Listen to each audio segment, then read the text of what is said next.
Not everyone in the West thinks Vladimir Putin is a dangerous megalomaniac. No less than former US President Donald Trump has called the man responsible for so much death and destruction in Ukraine a genius. Now, of course, Trump has made a career out of being unorthodox. And the more unpredictable he is, it seems, the more his supporters love him. So much so, Trump is now seriously considering another tilt at the White House. And if you thought it was a wild ride last time he was leader of the free world, you ain't seen nothing yet.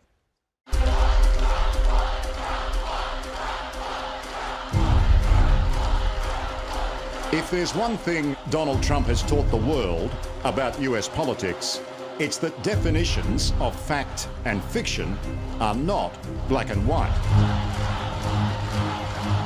The big lie is a lot of bullshit. That's what it is.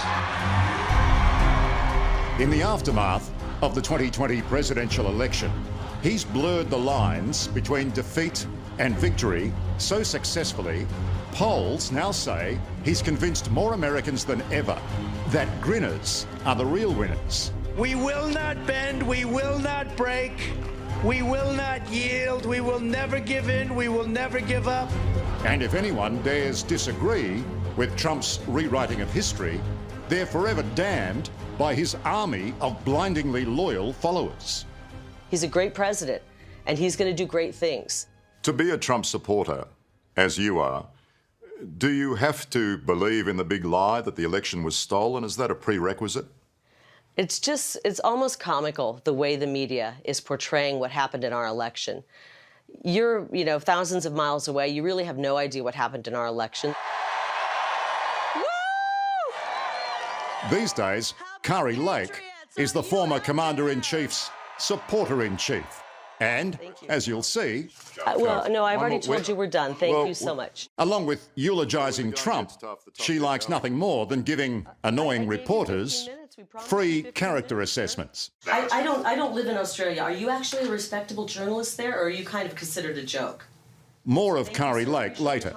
But first, a different take on why Donald Trump is plotting to once again stride the corridors of power. This is a man with a following of millions. We are witnessing, quite literally, the biggest cult phenomenon I think we've ever witnessed in Western history, is the phenomenon of people following an autocratic leader like Donald Trump. It probably doesn't sound like it, but Miles Taylor is a lifelong Republican. He was a national security advisor under President George W. Bush, and also worked for the Trump administration at the Department of Homeland Security. But far from praising his former boss, he fears him. What do you think is at stake for America if Trump runs for presidency in 2024? I don't think it's an exaggeration to say that the prospect of a second Donald Trump term is a threat to our lives, our livelihoods, and our way of life. I think if Trump runs again, it will so rip this country apart, it will be a public safety threat. Donald Trump has hinted, but hasn't yet confirmed, a tilt at the White House in 2024. Miles Taylor knows firsthand, though, that if he does, and is successful, the free world will see a very different style of leader. When I worked in that administration, there was no one that Donald Trump saw more like him around the world than autocrats. He would have rather been friends with Kim Jong-un in North Korea, President Xi in China, and Vladimir Putin in Russia than any Western democratic leader. You've been in the Situation Room while he's been talking about these autocrats, the likes of Xi and Putin and Kim Jong-un. Why is he drawn to these people? What does he say? He's drawn to these people because he wants to be like them. Donald Trump was immensely disappointed by something when he became president of the United States. It was that he didn't have the power that he thought he did. It was that he couldn't just will things into existence. So frankly, at its core, it was jealousy. He was jealous of Vladimir Putin and Xi in China because he wanted to be able to do what they could do, which was whatever they wanted. And I said, this is genius. Putin declares a big portion of Ukraine. Putin declares it as independent. Oh, that's wonderful. For the critics, there could be no better proof of the dangers of Donald Trump than 3 weeks ago, when he went on American radio to talk about Vladimir Putin's invasion of Ukraine. His views couldn't have been clearer or more controversial. I said, how smart is that? And he's going to go in and be a peacekeeper. That's the strongest peace force. We could use that on our southern border. Here's a guy who's very savvy. I know him very well, very, very well. He's extraordinarily dangerous. He's a demagogue.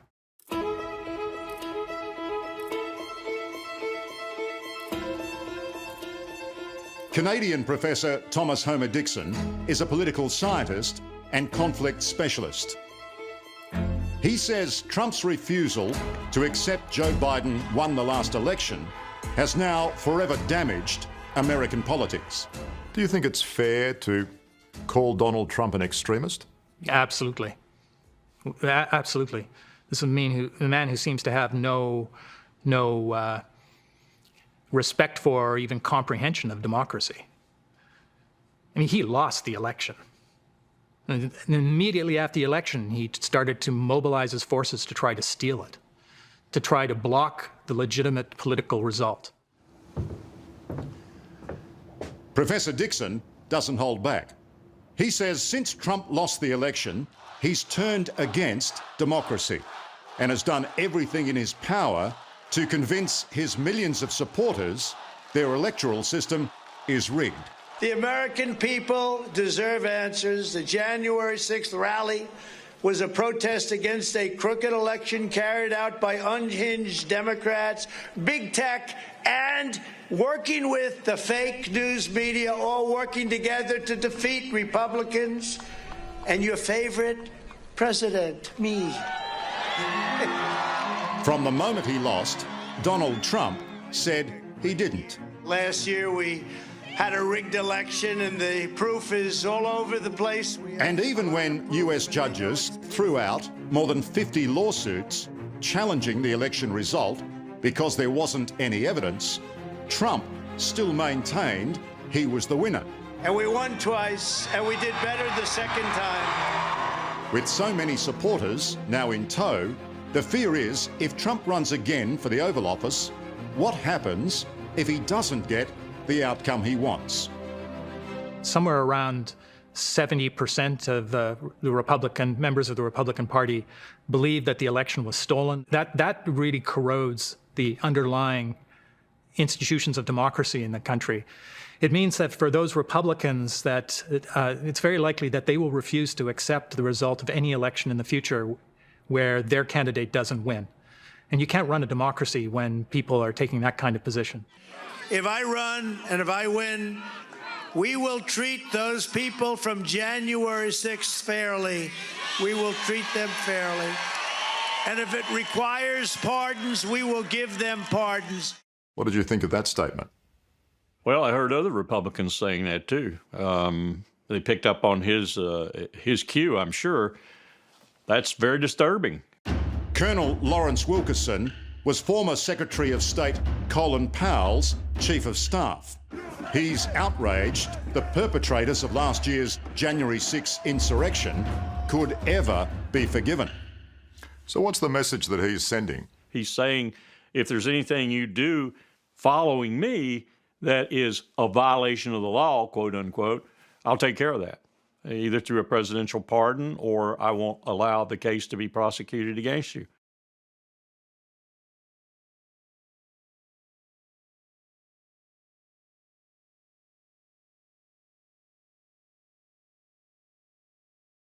Wins. And we will make America great again. Thank you. His planning also includes a concerted effort to put his supporters in key electoral positions at a state level now, so they're in place early for the 2024 election.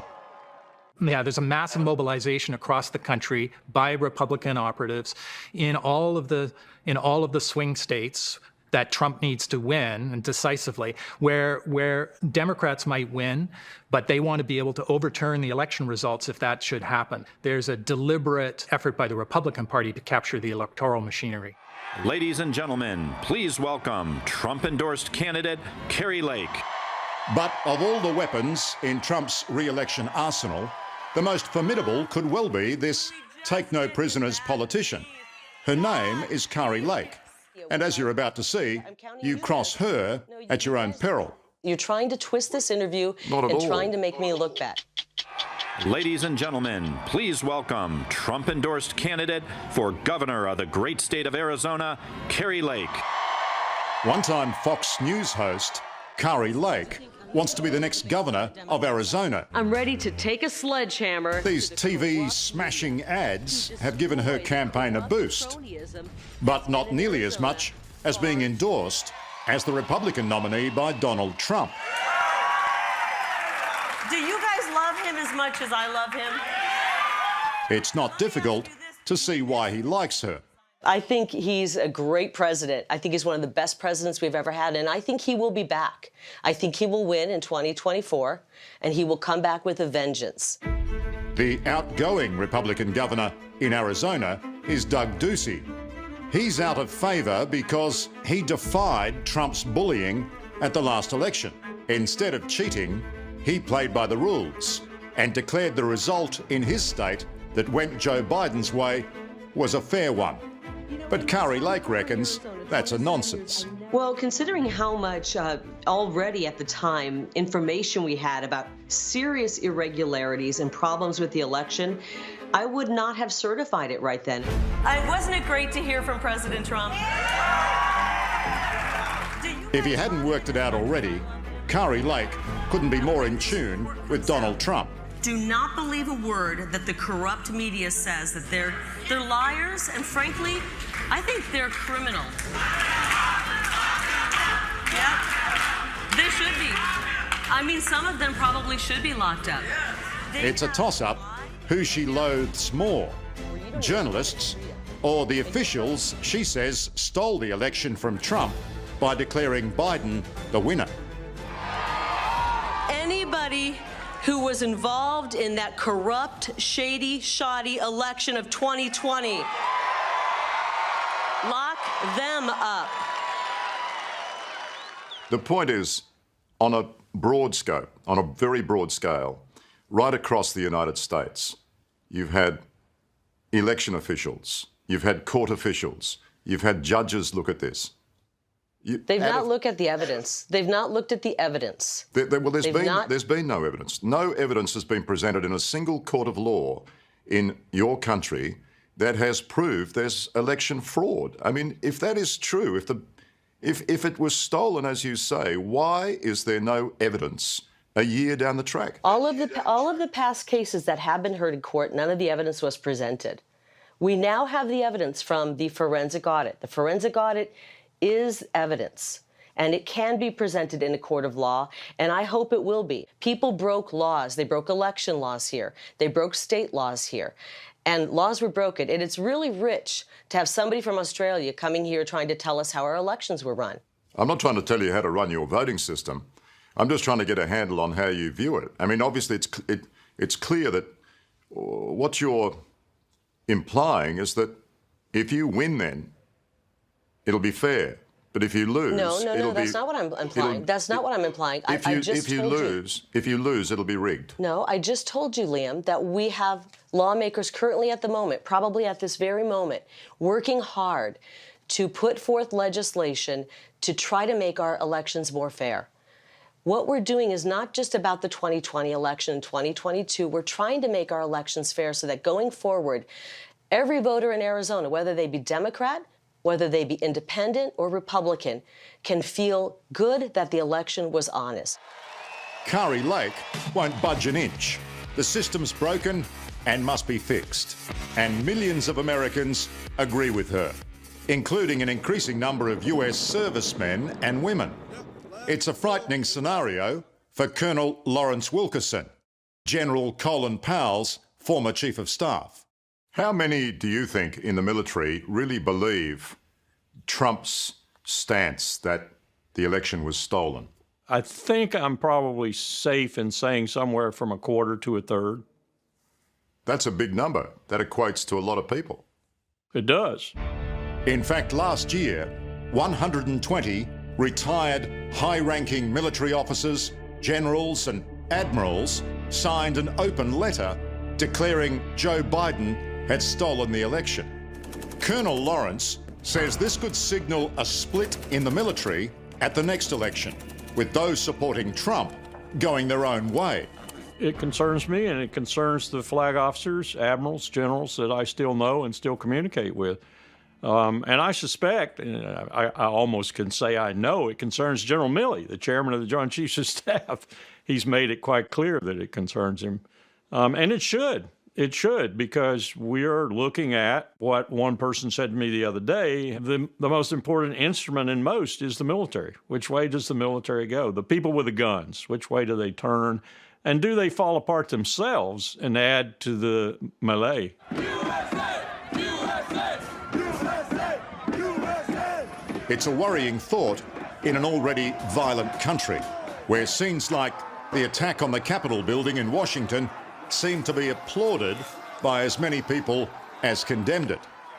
We saw lots and lots of very confronting pictures over many days as they replayed various angles on it. On the January 6th riots, insurrections, call it what you like. I mean, how did you see that? How do you view the events of the 6th of January at the Capitol?